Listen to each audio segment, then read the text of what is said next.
right, folks, remember we've covered on this show the numerous conservative judges that Donald Trump has been appointing to the federal bench, some of them with strong racial issues. One of those folks is Thomas Farr. He was appointed to the federal bench out of North Carolina. This is the same state where the two current Republican senators blocked two black women who were appointed by President Barack Obama to the federal bench. Thomas Farr is somebody who has a long track record of supporting voter suppression. He was the one who argued the state's voter ID law, the one the federal court struck down and said there was laser-like precision targeting of black voters. Well, Republicans wanted to put him on the federal bench. He came out of committee, but when his vote went to the floor, Senator Tim Scott of South Carolina stepped up and said, absolutely not. I've got a problem with Thomas Farr. They pulled his name from that particular vote. Now a group of conservatives, largely white, have sent a letter to Tim Scott blasting him, saying he's doing the work of liberals. Now, here's the piece. They wrote this long letter to him, blasting him for that. Well, and this is what they said. In these difficult days, when allegations of racism are carelessly and all too often deliberately thrown about without foundation, the result is not racial healing, but greater racial polarization. Joining with those who taunt every political opponent a racist as a partisan political tactic to destroy their reputations is not helpful to the cause of reconciliation. This is what Scott said. He fired back. For some reason, the authors of this letter choose to ignore facts and instead implicate that I have been co-opted by the left and am incapable of my own decision-making. Why they have chosen to expend so much energy on this particular nomination, I do not know. But what I do know is they have not spent anywhere near as much time on true racial reconciliation efforts. Decrying comments by those like Republican U.S. Representative Steve King are working to move our party together towards a stronger, more unified future. Earlier today, we talked to Kristen Clark, president of the Lawyers Committee for Civil Rights Under Law. Here's what she had to say about this issue. Thomas Farr was someone who the civil rights community fought against tooth and nail. He is not someone who deserves a lifetime appointment to our federal courts, and that is because he is someone who has dedicated his entire professional career to defending voter suppression efforts. You'll recall the judicial opinion issued a few years ago that described North Carolina lawmakers as having engaged in discrimination against black voters with almost surgical precision. Thomas Farr was the hired gun. He was the lawyer who was defending and backing an effort that was wholly condemned by the court. And at every step in his career, he has been someone who has been defending and supporting voter suppression efforts. And this record dates back to the 80s. It dates back to the time where Jesse Helms was campaigning in North Carolina. And at that time, there was an ugly voter suppression scheme that unfolded where the Jesse Helms campaign mailed out postcards to black voters.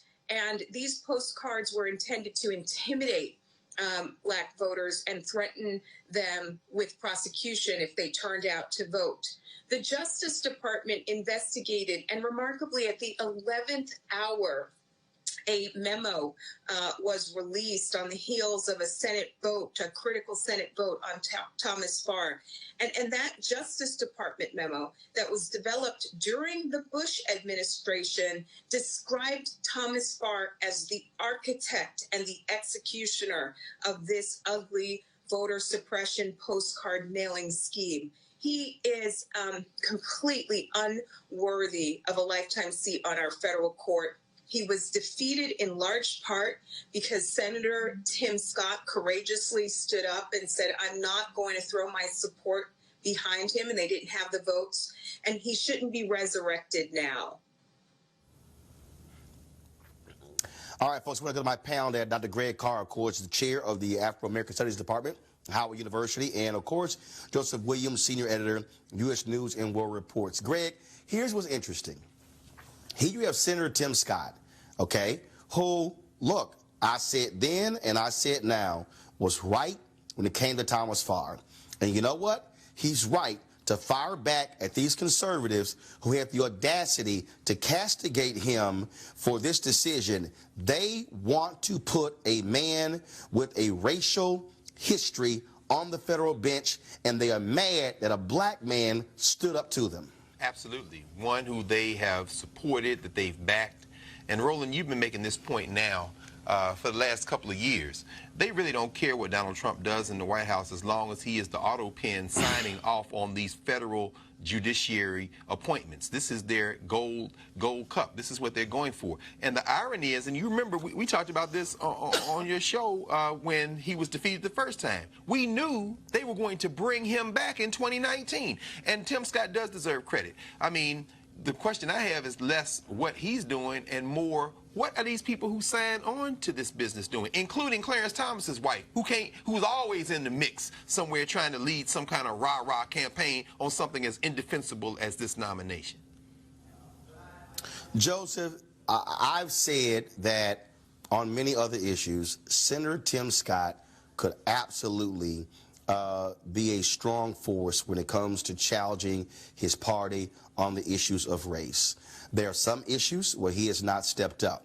On this one, clearly, he studied the record. He met with Thomas Farr and said this man has no business being on the federal bench.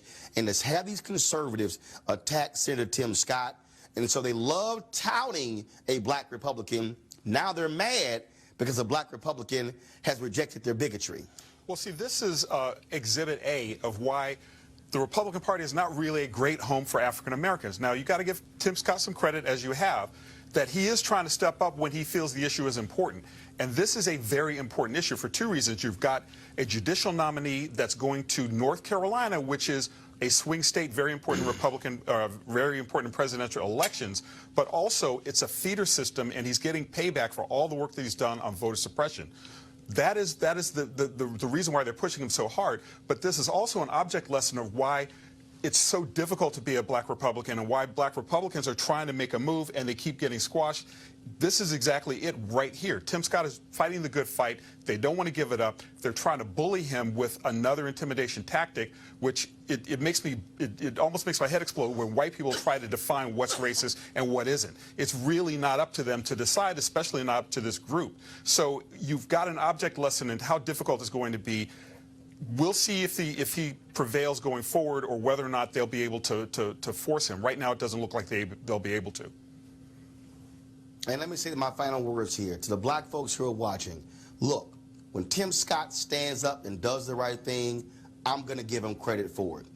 See, I need people to understand, Thomas Farr, they wanted to put on the federal bench for life. That man would have been on the court there in North Carolina, covering an area, according to Reverend Barber, is 40% African American. And so I don't care how you feel about Tim Scott. I don't care if you don't like the fact that he's a Republican. He did the right thing in opposing Farr, and I'm glad to see he stood up to these white conservatives who want to put Farr on the bench, and there are other people who are just like Thomas Farr who they want to put on the bench, and I hope Senator Tim Scott also stands up and says those folks do not belong to have a lifetime appointment. All right, folks, back to our Roland Mark Unfiltered video in just one moment. We want to talk about our partners at D-Herbs. Now, of course, I've been talking about their full body cleanse, which I did, 20-day cleanse. Did nothing but fruits and raw vegetables and nuts, drank nothing but water. Couldn't have any fried foods, no processed foods, couldn't even have fish. I ended up losing about 18 pounds, but it wasn't just about losing weight. It was also about cleaning out your system, removing all that toxicity that is in the body, and providing for more energy as well. Now, you want to try their full body cleanse. Remember, they got about 27 different cleanses that you can also try. So what you do is go to dherbs.com, use the promo code Roland. You can also call 1-866-4D-HERBS, 1-866-4D-HERBS. Now, also, what's been the benefit to me is that by being on this cleanse for 20 days, it also changes how you eat and also what you focus on. So by being on the cleanse, look, I couldn't eat anything but raw vegetables and fruits and nuts. And so even as I travel now, So I'm thinking about smoothies or thinking about different ways to eat. And so it changes just not your body, but also how you look at what you eat and what you put in your body. And so if you want to try it as well, again, I want you to go to therbs.com, DHERBS.com, use the promo code Roland, or you can call 1-866-4D-HERBS, 1-866-4D-HERBS. Don't forget to use the promo code Roland. And we want you to support, of course, one of the partners who is supporting Roland Martin Unfiltered. Now back to your Roland Martin Unfiltered video. You want to check out Roland Martin Unfiltered? YouTube.com/Roland S. Martin. And subscribe to our YouTube channel. There's only one daily digital show out here that keeps it black and keep it real. It's Roland Martin Unfiltered. See that name right there? Roland Martin Unfiltered. Like, share, and subscribe to our YouTube channel. That's youtube.com/Roland S. Martin. And don't forget to turn on your notifications so when we go live, you'll know it.